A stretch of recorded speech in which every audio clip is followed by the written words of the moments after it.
Caros amigos aqui do Via Romana, como vão? Nós queremos hoje falar um pouquinho sobre o samba enredo e o enredo da Escola de Samba Estação 1ª de Mangueira, que foi campeã em 2019 aqui no Carnaval do Rio, com uma história contrafactual, ou seja, uma história alternativa do Brasil, uma história que vai na contramão daquilo que nós entendemos como sendo o cerne da formação brasileira, que é o papel civilizatório do português formando o Brasil, uma história que tenta passar uma imagem de que a nossa trajetória como sociedade foi marcada exclusivamente por uma lógica de vítimas versus opressores, sendo aí as vítimas os negros e os índios e os opressores os brancos portugueses.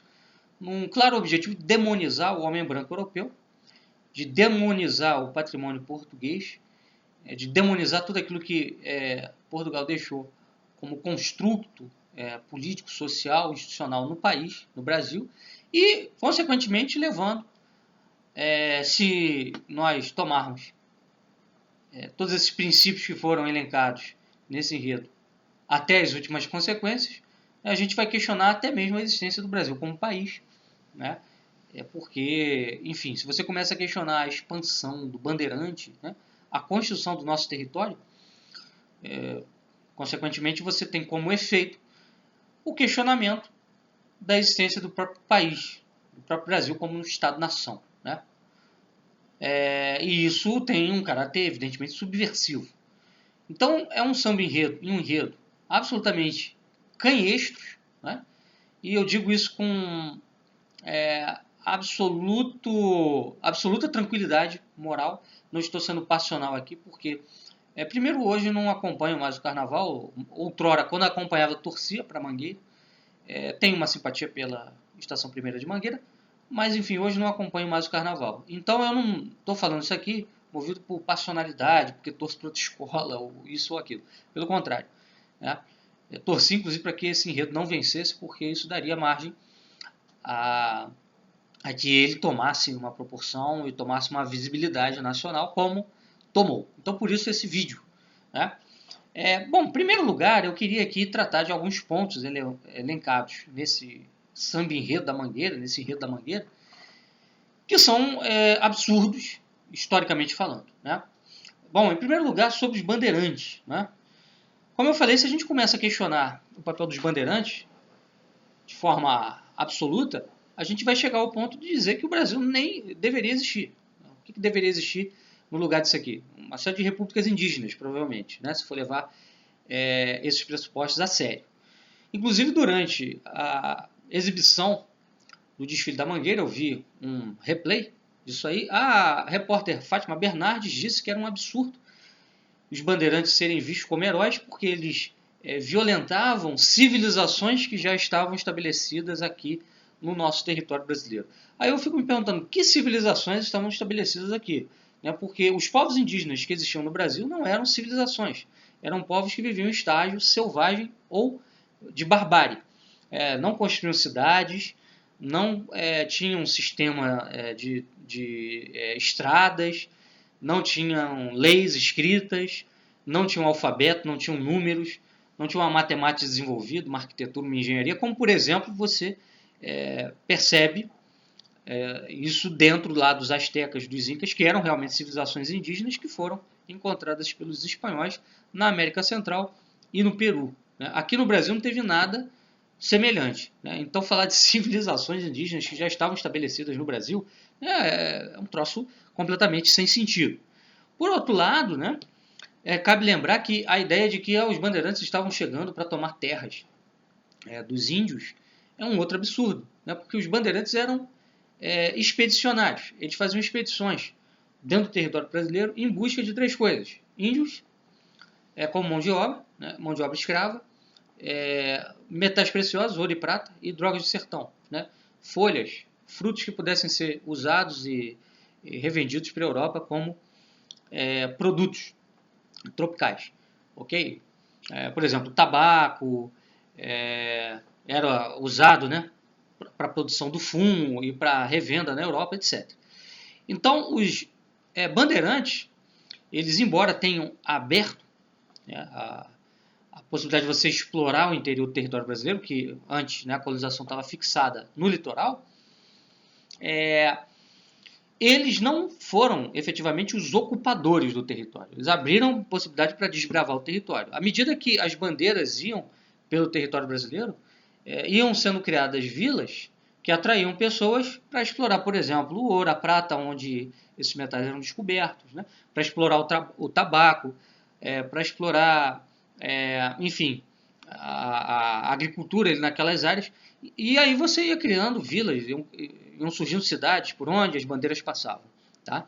Então eles eram desbravadores, mas eles não se fixavam nessas áreas. Né? Quem se fixava ali eram pessoas que vinham do litoral, pessoas que estavam sem condições de trabalhar, não tinham perspectiva realmente de ganho no litoral, sesmeiros falidos, ou então até mesmo índios, né, que fugiam das suas tribos ou de outras tribos que tinham sido capturados, fugiam para essas cidades que estavam sendo fundadas para desenvolver alguma atividade econômica que desse a esses índios condições de sobreviver. E uma outra coisa bem interessante, a maioria desses bandeirantes não eram nem portugueses, eram judeus, né? Eram cristãos novos. Né? Caso aí, diga-se de passagem, de Raposo Tavares, o mais famoso dos bandeirantes. Aí muita gente vai dizer, mas os bandeirantes mataram muitos índios, né? Capturaram índios, fizeram índios de escravos e etc. Bom, isso é verdade. Só que a maioria das bandeiras, majoritariamente, eram formadas por índios. Você sabia disso? É verdade. Pode procurar bibliografia sobre isso. A maioria dos bandeirantes eram índios. Ou seja, o que era uma bandeira? A bandeira era justamente uma expedição, como eu falei, reunia às vezes 2.000, 3.000 homens, sendo que a liderança da expedição era de 5, 6 portugueses, que na verdade não eram portugueses, eram judeus, né? Que vinham para o Brasil, sob o título de cristãos novos, né? Para explorar a escravidão aqui em nosso território, escravidão indígena. E aí a maioria, né, dos que se juntavam às bandeiras eram índios e mulatos. Aí, quer dizer, a Mangueira passou a imagem que majoritariamente os bandeirantes eram brancos. Né? E não era assim, os capatazes dos bandeirantes que capturavam os índios nas tribos, né, eram majoritariamente outros índios que conheciam bem o território brasileiro e que conheciam também bem tática de guerra na floresta. Porque o bandeirante ele trazia o quê? Ele trazia arcabuz, ele trazia arma de fogo. Que aqui não era muito eficiente. Né? Porque o arcabuz naquela época dava um tiro, você tinha que esperar mais uns 5, 10 minutos para você jogar a bala de chumbo, jogar a pólvora, fazer a mistura. Então o índio com um arco, com uma flecha era muito mais eficaz na batalha do que um bandeirante com arcabuz. Né? Então o bandeirante precisava também do auxílio do indígena para entrar no território para conquistar outras tribos. Não se fala de nada disso no enredo da Mangueira.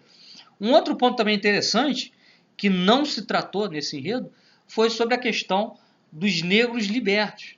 Passou-se a imagem de que o Brasil foi um país marcado por uma grande violência do branco português contra o negro africano, e não se diz, por exemplo, que as grandes redes de tráfico de escravos na África eram operadas por negros e por árabes, não por portugueses. Né? E aqui no Brasil, a primeira coisa que acontecia quando um negro ficava liberto da escravidão era ele comprar outro negro. Teve muito negro que foi senhor de escravos negros. E isso também não se fala. O próprio Zumbi dos Palmares, o próprio Quilombo dos Palmares tinha escravidão. Né? Então essa contra-história contada pela Mangueira é uma piada, é uma brincadeira. Né? Não tem fundamento nenhum. Para piorar a coisa, eles ainda passaram também a imagem de que a abolição da escravidão começou no Ceará, simplesmente porque a província do Ceará, lá em 1884, decidiu abolir a escravatura, e também por causa de um jangadeiro que decidiu não transportar mais os escravos que chegavam nos navios negreiros e tal. Bom, isso é um absurdo. Isso é um absurdo. Por quê? A decisão da província do Ceará tinha peso para dentro daquele território ali do Ceará, né? E não para o território nacional. Então, a lei realmente que proclamou o fim da escravidão foi a Lei Áurea. Né? Quem tinha poder realmente para decretar o fim da escravidão em todo o território nacional era a Princesa Isabel e não o governo do Ceará, e tampouco um jangadeiro, né? Que nem poder institucional tinha para isso. Quer dizer, aí conta-se isso tudo como se fosse história, e eu aqui falo como professor de história, né? E aí eu fico me perguntando, quer dizer, qual é a imagem que isso cria na cabeça das pessoas, né? Porque passa a ideia de que, olha, tudo que foi ensinado na escola, tudo que foi ensinado nos livros é uma brincadeira, é uma mentira que foi contada para favorecer o homem branco. Não. Na verdade, tudo que foi contado pela Mangueira ali, né, é para passar a impressão de que, por exemplo, em tribo indígena não tinha escravidão, e tinha escravidão. Em tribo indígena não se capturava outros índios, né, para canibalismo. E muitas das vezes o branco português ia lá libertar o índio que estava lá preso para ser canibalizado, né? E esse índio ia trabalhar na terra do português em, em face da libertação que ele tinha recebido, né? Na captura da tribo adversária que estava controlando o cara como índio de corda, né? Chamado índio de corda. Né? Então acontecia muito isso. Né? O índio que tinha sido liberto da corda, ele podia ser usado como mão de obra pelo português. Né? Era uma troca, ou seja, eu te liberto da corda, tu vai ser canibalizado, tu vai ser comido e tu trabalha para mim depois. Né? Isso aí não se falou. Às vezes passou a ideia de que realmente a colonização do Brasil foi uma violência terrível, tremenda, né? Como se tivesse ocorrido um genocídio generalizado de indígenas no Brasil, né? E como se o trabalho do próprio negro também na terra fosse assim uma coisa absurdamente cruel, como era, por exemplo, na África. E não é bem assim, não é bem assim. Então eu queria trazer aqui para vocês alguns pontos que eu elenquei há pouco tempo atrás numa rede social sobre o papel dos brancos europeus na escravidão dos negros, o papel também dos árabes nesse processo e dos próprios negros, né, nesse processo de escravidão, para a gente ficar com uma visão mais clara a respeito da história real, né? Porque o que a Mangueira contou foi a história surreal, a história, aliás, história não, né? Não história com H, é história com E. O que a Mangueira contou é uma brincadeira, uma palhaçada. Na verdade, é um panfleto. É um panfleto. De história, aquilo ali não tem nada. Então vamos lá. Em primeiro lugar, ó, citando aqui o historiador Jacques Hess, no livro Les Négriers en Terre d'Islam, ou seja, Os Negros na Terra do Islã, pela editora Perrin, onde ele deixa claro que foi a Europa branca a primeira a abolir a escravidão. Vamos lá. A primeira civilização a abolir a escravidão foi a da Europa medieval. Durante a Idade Média, só na área dominada pelos árabes é que ela se manteve, Península Ibérica e sul da Itália, de onde ela desapareceu quando os cristãos europeus retomaram o controle destas zonas. Então, Jacques era um grande historiador falando aí que foram os brancos os primeiros a abolirem a escravidão na própria Europa medieval, ok? Mas foram os árabes semitas e não os brancos europeus os inventores do tráfico de escravos negros na África. Quem diz isso? Fernand Braudel, no livro Gramática das Civilizações, na página 138. Vou citar aqui. O tráfico negreiro não foi uma invenção diabólica da Europa.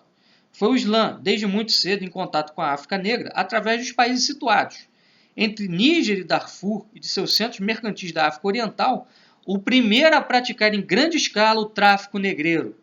O comércio de homens foi um fato geral e conhecido de todas as humanidades primitivas. O Islã, civilização escravista por excelência, não inventou tampouco nem a escravidão, nem o comércio de escravos, mas foram os islâmicos que criaram, né, uma grande rede de escravos, né, de comércio escravocrata, de escravos negros, que ia da África Oriental até a Ásia. Tá? Então, aí, Fernand Braudel, Gramática das Civilizações. Negros africanos vendiam outros negros para lucrarem e virarem impérios. Vamos lá, quem fala disso é o Paul Lovejoy, A Escravidão na África, Civilização Brasileira. Com a venda de escravos, alguns reinos africanos, como o reino de Kano, na Nigéria, viraram impérios. Então, muitos reinos africanos, para se tornarem poderosos na África, trabalhavam fortemente com tráfico de escravos. E diga-se de passagem, na África, esse período aí do início, né, das colonizações europeias, aqui na América, colonização ibérica, espanhola e portuguesa, né, todos esses reinos africanos tinham como base de trabalho, base de mão de obra, a escravidão de outros negros. A vida desses reinos era capturar tribos inferiores e escravizar esses capturados dentro, né, do seu próprio território para servir de mão de obra. Ou seja, a África, como bem mostra um historiador chamado Alberto da Costa e Silva, o trabalho escravo era o que distinguia socialmente as pessoas. Então, quem tinha mais escravos era da classe superior, da nobreza. Quem tinha menos escravos era de classes inferiores. Ok? Então, toda a estrutura social da África era escravocrata. Então, não venham falar de escravir no Brasil sem levar em consideração isso.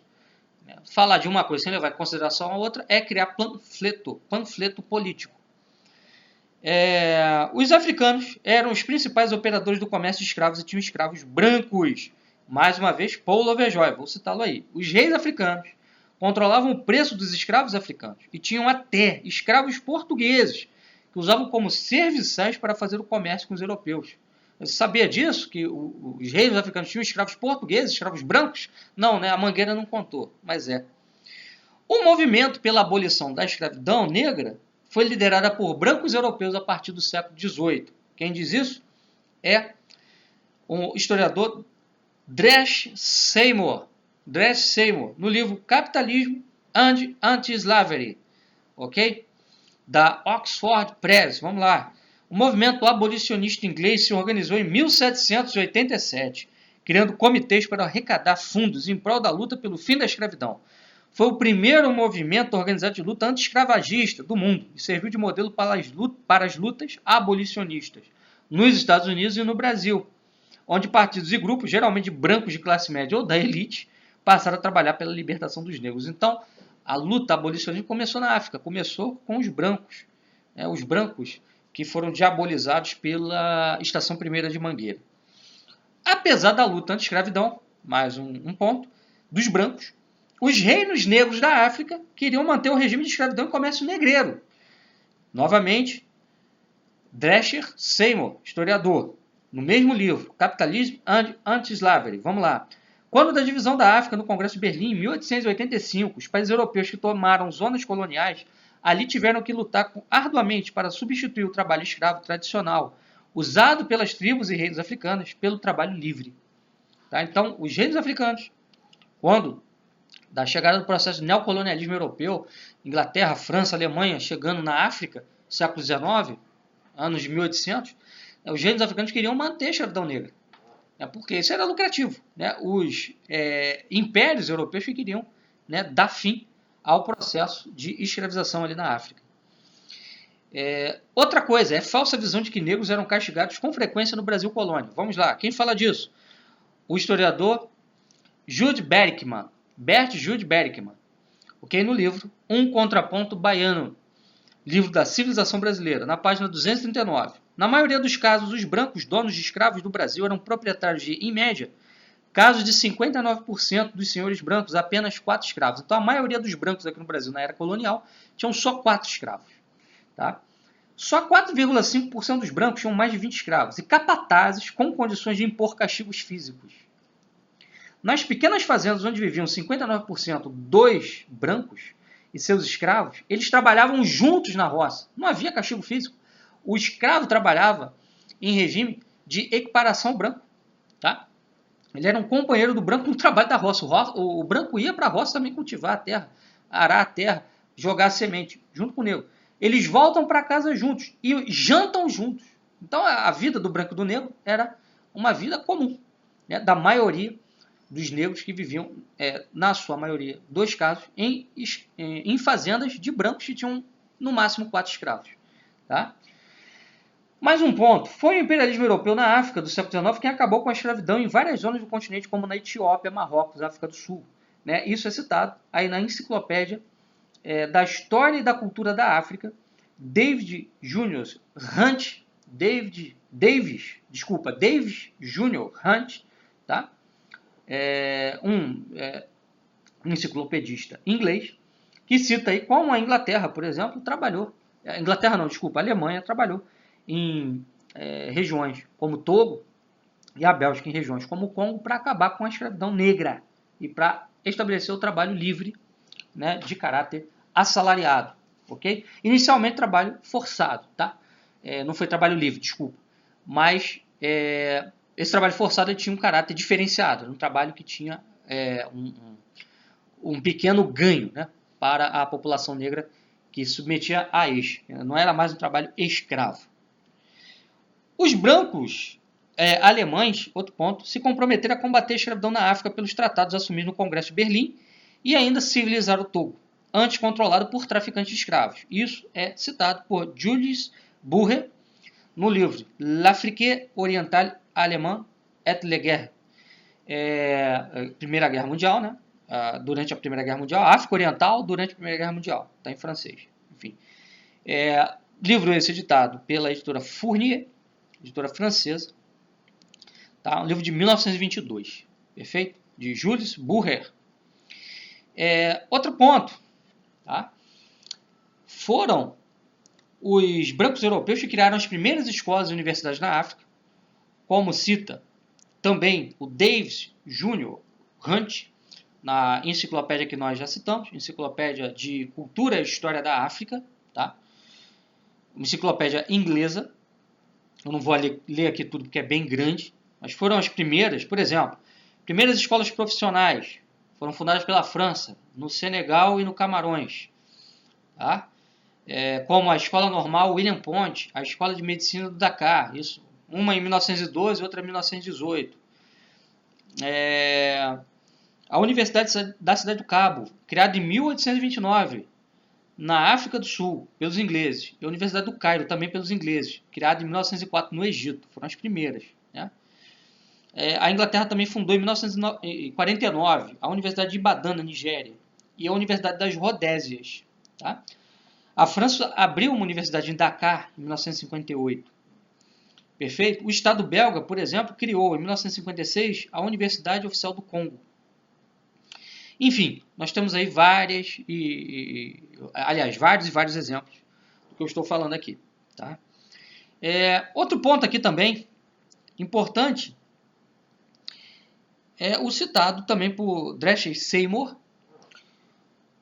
que é o seguinte: não fossem os brancos ingleses e franceses no esforço de civilizar a África no século XIX e XX, os povos africanos teriam mantido o modo de produção escravista. Por quê? A França e a Inglaterra espalharam na África o conceito de direitos civis, de liberdade, de trabalho assalariado, o que foi decisivo para acabar com o modo de produção escravista, que era ainda, no século XIX, o modo de produção da África. Tá? Esse modo de produção ele durou mais na África. A África foi o continente onde teve a maior duração do modo de produção escravista. Tá? Por quê? O estilo da sociedade africana negra, basicamente, sempre foi uma divisão hierarquizada entre donos de escravos e escravos, como a gente tinha falado. Ok? E para a gente finalizar, tá? Traficantes de escravos da África, como assevera Rory Carroll, um outro historiador, traficantes de escravos da África, capturaram e escravizaram cerca de 1 milhão de brancos entre 1500 e 1800. Cerca de 1,25 milhão de escravos brancos foram capturados nesta época e levados para Argel, para Tunis, para Trípoli, para Marrocos, para o Egito. Né? Ou seja, milhões, melhor dizendo, milhares de europeus, né, foram escravizados e levados para a África. Então não houve só escravidão negra, houve também escravidão branca. Então isso aqui é importante situar para que a gente veja como esse enredo da Mangueira é uma falsificação da história. Toda vez que você tenta dividir a história claramente entre bandidos e mocinhos, você vai falsificar. Por quê? Houve escravidão contra índio e do índio também contra outros índios. Então teve branco escravizando índio, teve índio escravizando índio, teve negro escravizando negro, teve branco escravizando negro. Tá? Assim como teve árabe escravizando branco. Tá? Enfim, então teve escravidão de todo tipo, de índio, de negro, de branco. E a história do Brasil, ela não é essa história de opressão toda que passam. Também não é história romântica, né? Onde não houve nenhum massacre, nenhuma opressão. Os bandeirantes cometeram muitas violências, ninguém nega isso. Agora, a importância do bandeirantismo para a existência do Brasil hoje é inegável. Porque se a gente for negar isso, então a gente tem que dividir o Brasil aí em várias repúblicas indígenas, que é o objetivo de alguns grupos globais, né? Dividir o Brasil em repúblicas indígenas para ficarem com áreas aí do nosso território que são riquíssimas, né? Enfim, era isso que eu queria deixar aqui claro. Espero ter ajudado o pessoal que acompanha aqui o canal uma reflexão sobre esse assunto. E importante a gente evitar esses extremismos interpretativos da história do Brasil que só levam a uma visão panfletária da história, não a uma visão realmente objetiva e real do que aconteceu. Até a próxima, pessoal. Um abraço.